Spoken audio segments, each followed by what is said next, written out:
Welcome to CryptoLaw. I'm your host and Sofie Cloots.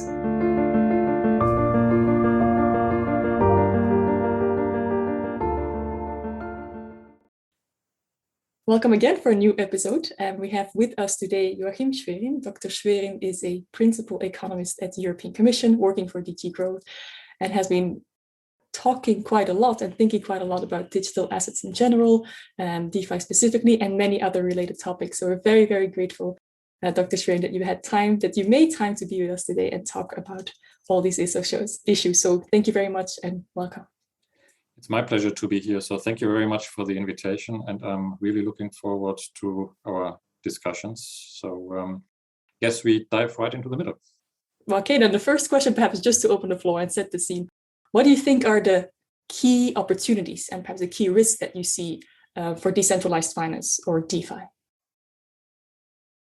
I think I'll focus on the opportunities because obviously there are risks, but there are whole libraries that have been written on the risks of DeFi. And I think as regards to risks, we need to distinguish between different risks. There is so far no systemic risk in DeFi compared with other parts of the financial system, the legacy system, where there are systemic risks, which we have seen. There are the usual suspects of risks, I would say, in terms of financial activities, investments, etc., but that is not DeFi specific. And then, of course, there are some technical aspects which might be difficult to grasp for some people, but not necessarily those that have indeed been busy with DeFi and have been developing and using it. So I think that is a rather confined space in terms of risks, and we should not exaggerate that, the more so as there is quite some interest by incumbents to flag a lot of risks where I feel at this stage of DeFi, we should focus on the opportunities. And the opportunities, I don't want to be too basic by discussing again, all of that in terms of innovation, financial inclusion, all the other societal benefits that are in the DeFi space. I would look even broader. DeFi, in my opinion, is not just the extension of traditional finance. I mean, there are a lot of people that start from a regulatory perspective, from a political perspective, looking at what has already been around in the past, and then basically saying DeFi is the extension for that, just digital. I think, in my opinion, that's completely wrong. DeFi is a sort of philosophical, very basic movement that even goes further than what is very often called the democratization of finance. It's basically to put things to where they should belong, to the individual, but also to the collective. And the collective, not in a sense of a state or an enterprise, but the collective in a sense of community. And the two come together. The individual is part of the community. The community cannot exist without the individual. But it is a bottom-up approach. It is not a top-down approach. So in that sense, DeFi is, as the name says, focusing on finance, but it is actually an empowerment that extends much further than finance. It is about all the resources according to your preferences, are they used? It is about how we want to live together as members of a specific group. What are our rights? And this is completely in line with the approach that we actually take in Europe. When you look at our data legislation, etc. I mean, data belong to you and to no one else. You grant access to the data. Your money belongs to you, and I have never understood why anyone else should take decisions on your money, including your bank. They are not in a position to do so. It is you that takes the decision. And that is so fundamental, so self-evident, that it is very striking that in the past, in the structures that we have built over the last 200 years, not before, because before historically there were different situations, but the last 200 years, we have been always centralizing. And DeFi is not the starting point, but is a key element in order to get us back where we belong, and that is the decentralized, the community aspect in that. And if you allow me to add that point, because I find it very important, we also need, I think, to discuss what DeFi is. DeFi, I mean, I hear a lot of people, again, coming from a technological perspective, that DeFi started a couple of years ago and it is on the blockchain and is necessarily digital. In my opinion, that is wrong. DeFi is decentralized finance. It doesn't say digital. There is analog decentralized finance. I mean, historically, there have been many parts of local, regional developments where the internet hasn't been existing, blockchain has not yet been existing, but there have been forms of decentralized finance. And this scoping is extremely important. Words are important. It's important to understand what a token is. A token is not digital primarily either. A token is also in the analog space. And there are a lot of examples for that. And this shows you, I think, a little bit of what we are discussing here. We can, of course, have a very technocratic discussion, a very regulatory driven discussion, a very legal discussion on really the terminology as it is now coming in most of the publications. But from an academic perspective, that is wrong. We need to be much broader in order to look also beyond the pure financial things at the philosophical, the anthropological aspects that are involved in this discussion and really grasp the whole power of the movement, which is enormously strong if you liberate these forces that lie in individuals and the groups that they form independent of the centralistic structures of the presence that we have now. Wow, that's a very interesting take on DeFi. It really, as you say, broadens the picture instead of saying it's just a technological innovation. It's just doing the same things but more efficient or quicker. I think what you touch on is something very important. It's more than that. It's more than just technological innovation. And another thing you mentioned is the need to see this from a broader perspective means it's not just about regulation. There are many other aspects, and that perhaps requires, for me as an academic, I'm thinking interdisciplinary research. And my question to you would be, as from your position at the commission, or from your position as somebody interested in DeFi, do you think there are any knowledge gaps that we need to address, just as perhaps the one you just mentioned? And do you think there's enough data to assess what DeFi is and how it, what the volumes are, transaction flows, to better understand it? Do we have knowledge gaps, and do we have the data that we require, or how do you think we can use that to better understand what DeFi is? That's a very interesting question. First of all, let me allow to say that I work for the Commission, but in this discussion, I do not represent the Commission. Everything that I say are my personal opinions. So please don't think that now we will do something or start something just because I say something. It's my private opinion. We have a lot of data, and we have I don't call it a problem. I mean, we have a mismatch of the data that are available at decentralized level. We have data that come from the service providers. We have a lot of stuff out there. We, of course, have a lot of data on the blockchain as well, or on the blockchains, which doesn't mean that they're easily accessible, but data is there. The data is, at this moment, not very much matched with how we have approached data in the past. I mean, if I only look from a governance perspective, European Commission as an organization comprising 27 member states, we have always tended to look at national data. And then policies also very much target national data and then the European perspective. In the DeFi space, as says the definition, you don't have borders, you don't have countries, you don't really have the data sets of country by country, because it doesn't make any sense. So you have platform by platform, or application by application, or whatever you have. So there needs to be, I think, a better understanding of what all these decentralized data actually mean and how they can be used. But also there must be a link to what we've been discussing before, and that is the broader aspects of DeFi.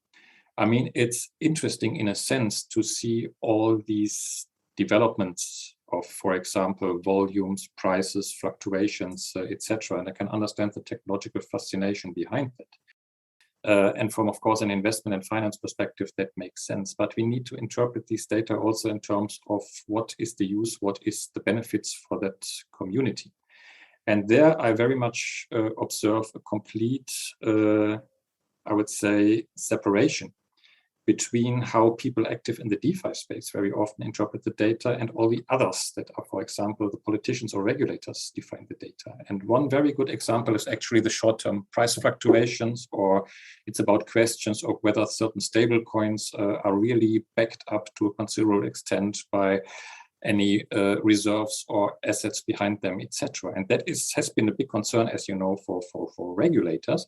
But when you look at, for example, when they make a press release to look into this matter, or whether there's even a legal procedure or whatever, there's hardly any price movement, which means that the people that are in the DeFi space, in the community, simply don't seem to care about certain concerns that come from outside.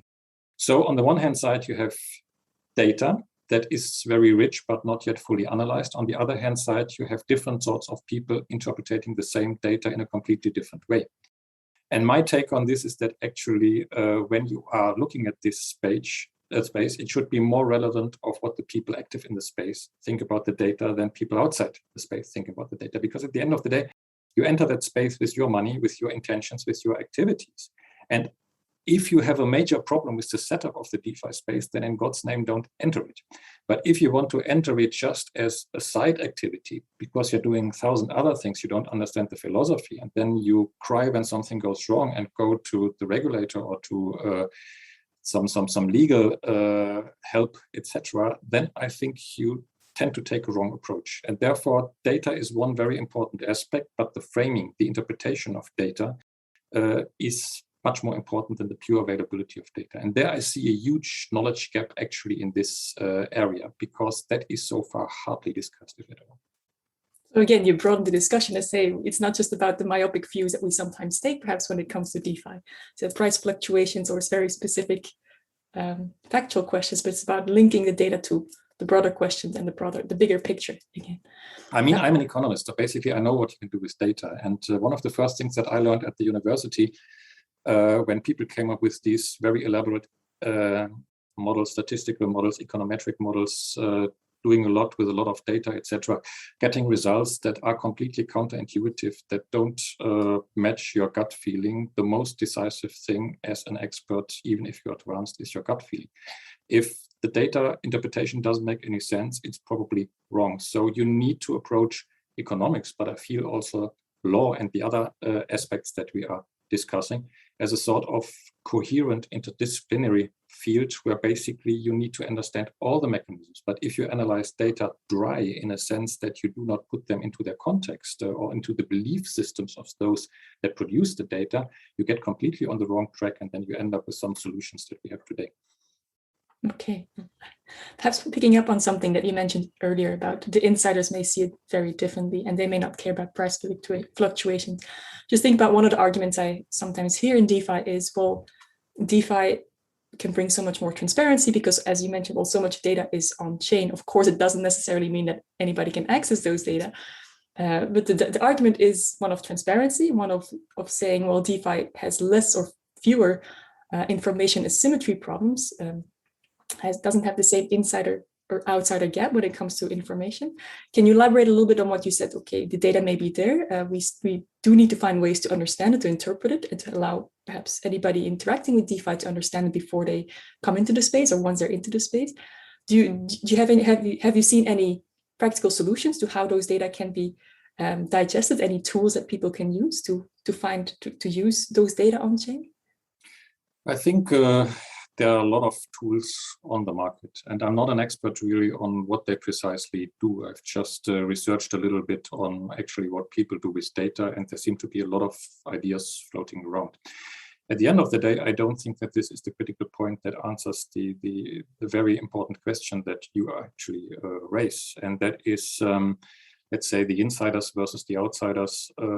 Who are they? What is their perspective, etc.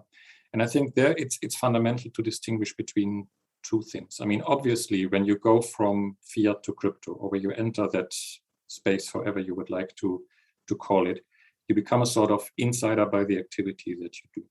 And I feel that some mechanisms in this inside space work differently than they work in the traditional domain, because indeed you have the transactions, you have the data that you create, they are on the blockchain, but I would doubt myself, I don't know that many people that are actually engaged with crypto activities, etc., really are that much interested in the transparency aspect. I mean, we know that it's a safeguard, we know it creates trust, we know it can be accessed if something goes wrong, we know that there is a governance mechanism. All of that is extremely important and is present. For normal transactions, so it's a sort of, I would compare it more with a gaming structure or very innovative space where people try out certain things. And you see that actually with a lot of developments this year. So in a sense, question is first of all, for the insiders, do they need to be protected from themselves and from others in the space? And this is a perspective that outsiders very often take, because they compare it with, I would say, your little, let's say, a person that has very little money and that is a risk of fraud and things like that and needs to be protected in the real world, which is completely right.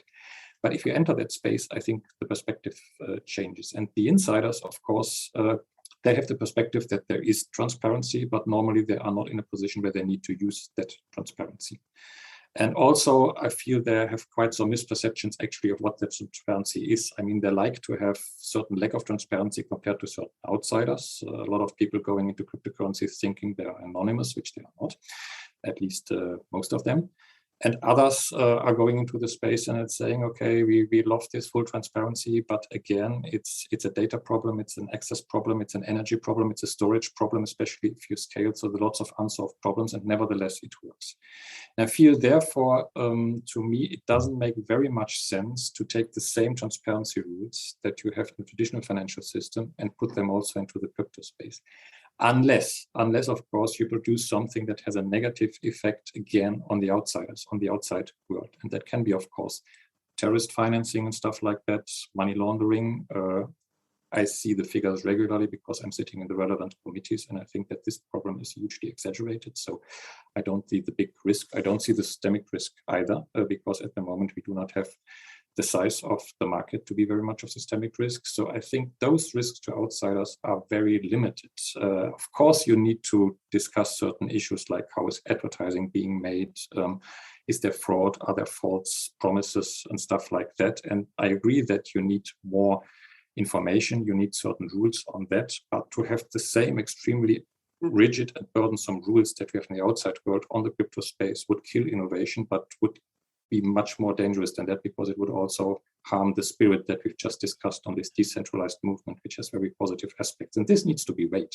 And this needs, in my opinion, to be assessed by those people that do it, and not by those people that come from completely other activities and seeing now a threat of competition and trying to explain to people how dangerous it is. It is not. Yeah, you make many, many interesting points, I think, that may not be highlighted perhaps sufficiently, or may not necessarily be understood, as you said, from people who are not yet familiar with DeFi. And it's hard to blame everybody, because DeFi moves so quickly for many public officials, whether regulator or lawmakers. It's just one of the many things on the agenda.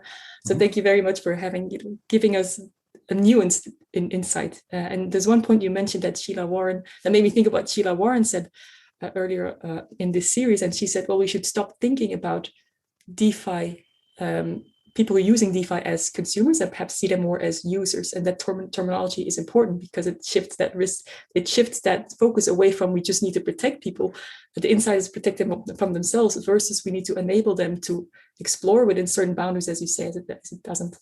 Obviously, if there's no money laundering involved or other risks to others.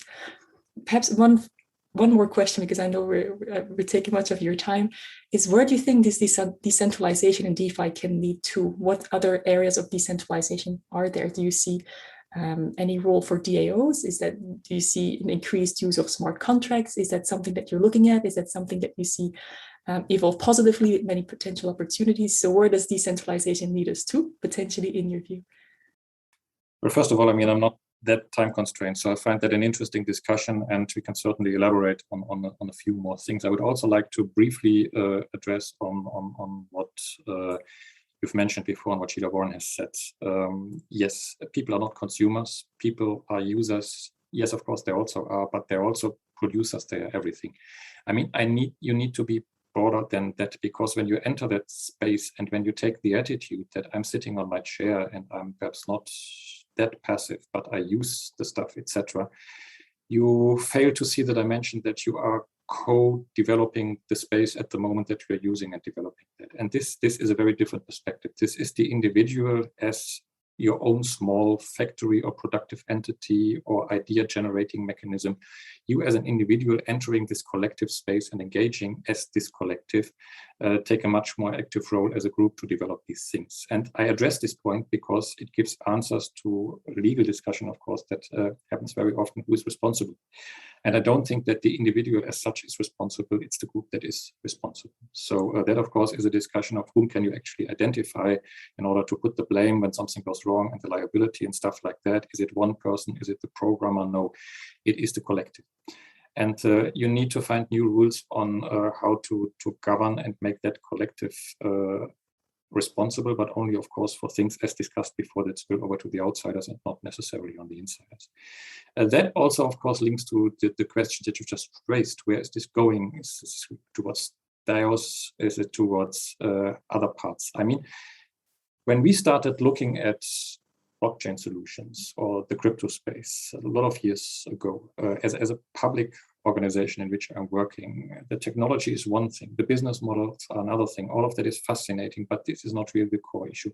The core issue is the benefits that they create for the public, for the population, for the economically active population, but also for other parts that perhaps use less monetized issues as such. And that, for example, includes a lot of practical applications for the real economy, for SMEs, for productive enterprises that can be in a much better competitive position because we can establish structures where the services that are so costly because of the fixed costs that are associated to that, cost created by intermediaries, we know all the theory, is reduced by integrating that in a tokenized version of a tokenized machine, by the interaction of machine to machine, by autonomous behavior of certain small-scale production structures that are based on smart contracts. All of that creates huge opportunities that at this moment are being explored and used, of course. And that, to me, is a very strong point.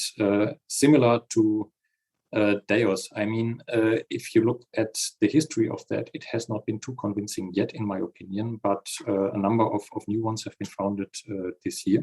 We have earlier this year, for the first time, that an important entity, the state of Wyoming in the US, has created the legal status for DAOs, which I find very important because that sends a precedent out there to see that you can deal with these things in a way.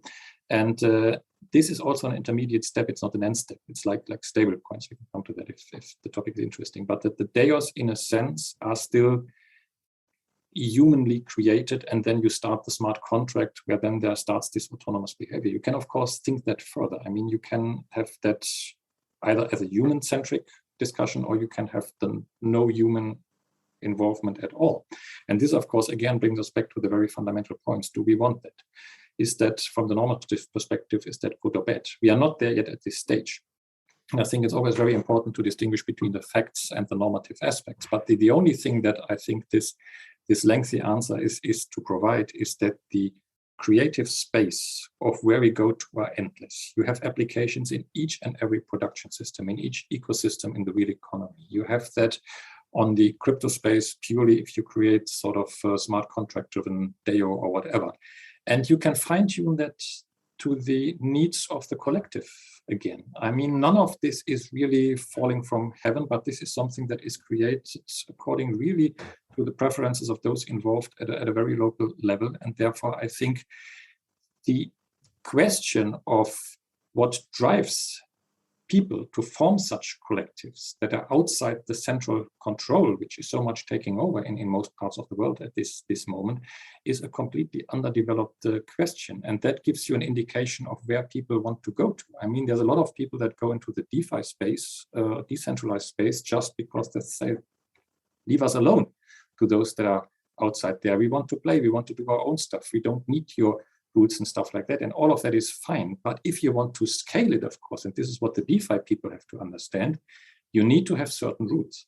And you better get them from your own governance structures, from your own codes of conduct that need to work. But if that doesn't work, and if you scale, and if this movement becomes very big, you need not be surprised that then the centralized entities come in and try to regulate things which we have not done yet for very good reasons, and try indeed to prevent the negative spillovers to the outsiders in the system.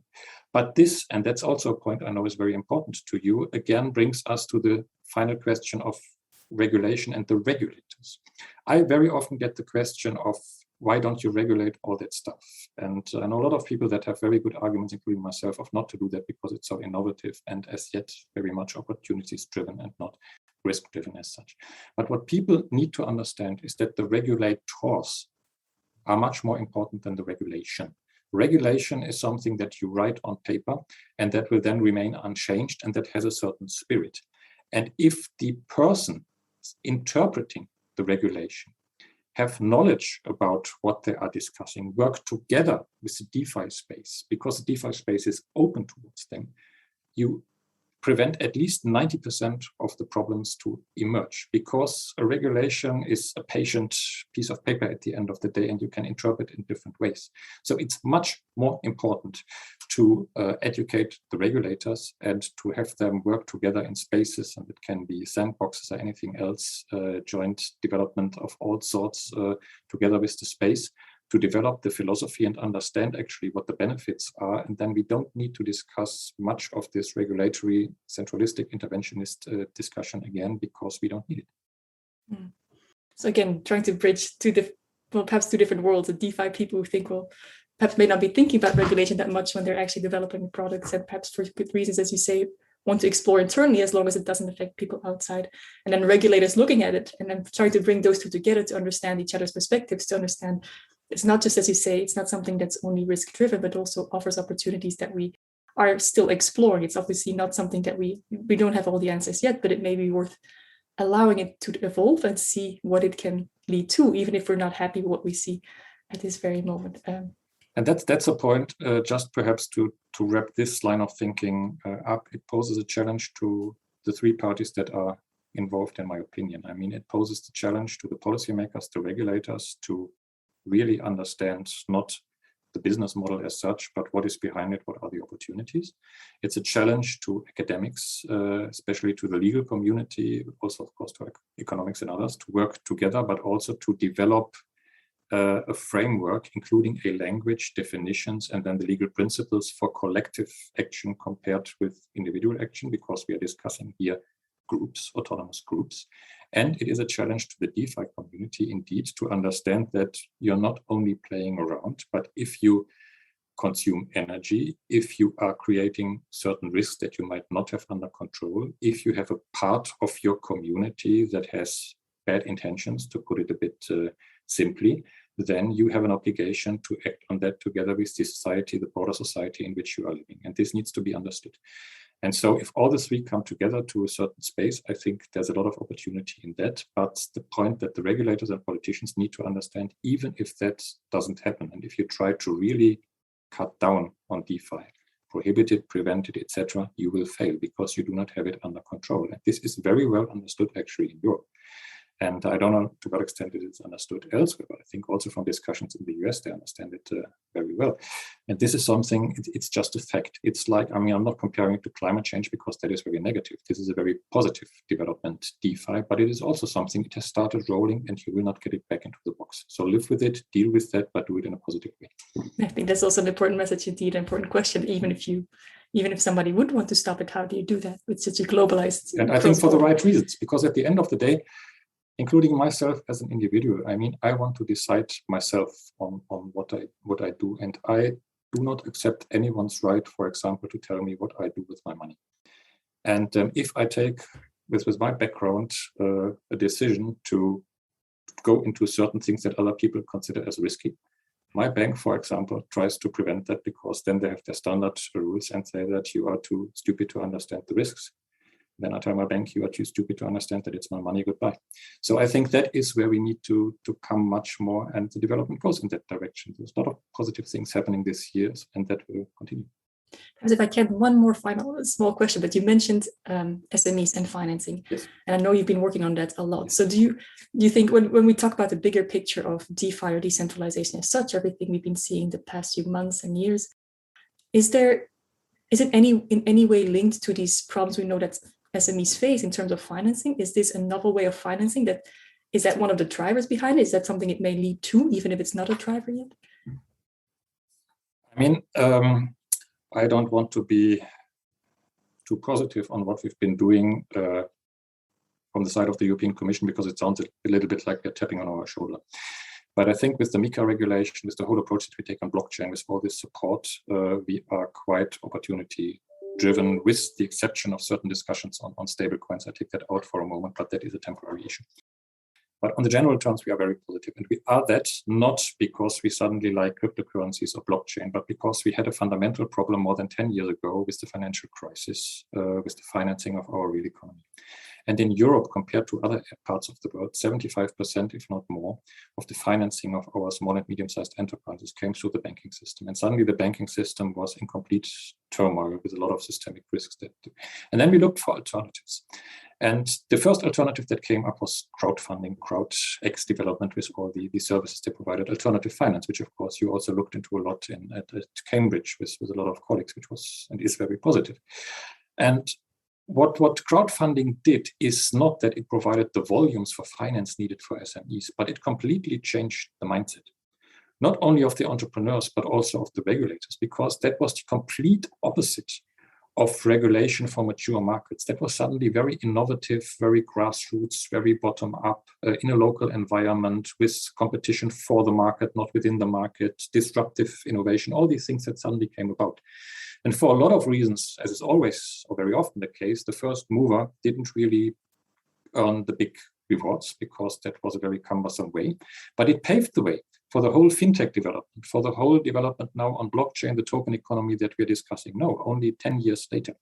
And this is absolutely essential for SMEs. And you have already some quite innovative legislation, of course, in some parts of the world on this, where you need also to put the entrepreneur in a position to have not only access to crypto assets or to tokenized finance, but to create it him or herself according to the needs, according to the principles, and then be a sort of mini financial market in that environment. And we have a number of examples already in that domain.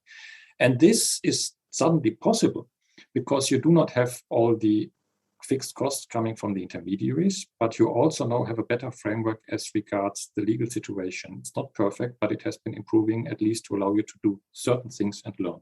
This must go much further. At the end of the day, it must be the decision of an entrepreneur, be it he or she large or small, not only to decide on what person do I employ, what input do I use, but also how do I structure, organize, and govern my own finance? Because if someone on that basis gives you money, who should prevent that at the end of the day?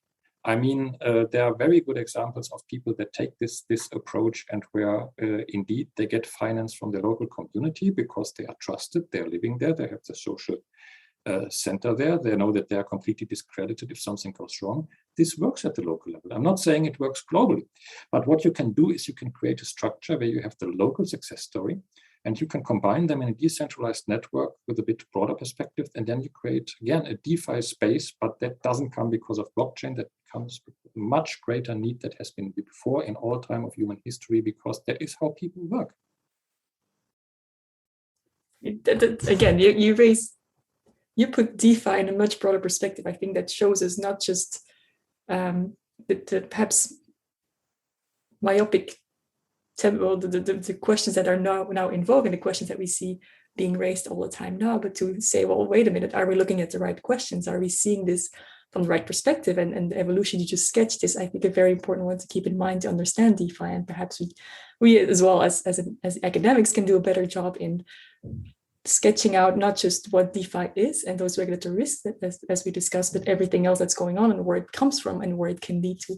So thank you so much for giving this very rich discussion about DeFi and related topics, and showing us that there's so much more to be discussed, and that's actually a very rich and very positive discussion that we can have. So thank you very, very much for making time to talk to us. Thank you so much for the opportunity, and I hope that I know that there's a lot of very gifted, bright people out there, much brighter than I am. Many people looking at this. And look a bit broader than just the technical issues. Let's work together also across the borders of faculties and various sciences. And then I think this is a very strong movement that is growing that will take us very far. So thanks very much again for the opportunity. Thank you so much, Dr. Schwerin. And again, full disclaimer that these were your thoughts, not necessarily the thoughts of the commission, but thank you so much for sharing your thoughts with us. Thank you.